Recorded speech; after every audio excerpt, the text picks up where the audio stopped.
W.F. Howes presents an unabridged recording of Roxy and Jones, The Curse of the Gingerbread Witch, by Angela Woolfe, narrated by Bronwen Price. Late at night, the decontamination zone.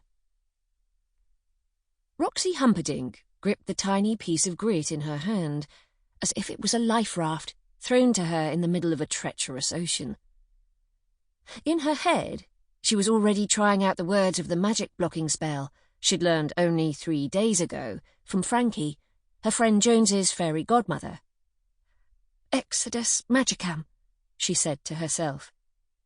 Repeat this over and over, she thought, and it might just do the trick. Exodus Magicam. Exodus Magicam. Mrs. Smith, the senior ministry official who'd come to the hospital wing of the decontamination zone for the express purpose of putting Roxy back under the false memory enchantment, was sitting beside Roxy's bed, gazing down at her. The ministry official's eyes, through the lenses of her pebble-thick glasses, were the pale blue of a summer sky. "Close your eyes now," said Mrs. Smith, "and try to relax." Roxy could not have been further from relaxed. This was it. This was the moment of truth. This was when her plan would be put into action. If her plan was even worthy of the term plan. It had only been a few days ago that Roxy had even learned of the existence of the false memory enchantment. This was the spell that kept everyone in complete ignorance about the truth of Illustria's secret past as a magical kingdom of fairies and witches. And, most importantly of all, a place where fairy tales had really happened.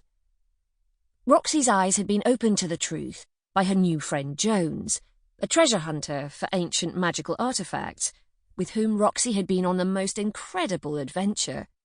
However, it was thanks to that adventure, and an encounter with the spirit of the evil queen, that Roxy had ended up here in the decontamination zone. Roxy was silently pretty proud that she had defeated the evil queen's spirit by turning it into a giant vegan muffin. But it meant that Mrs. Smith, a senior official from the ministry overseeing, organising, or occasionally opposing Hocus Pocus, Moo, had to come and put Roxy under the enchantment again. It did not do for the ministry to let regular people know the truth.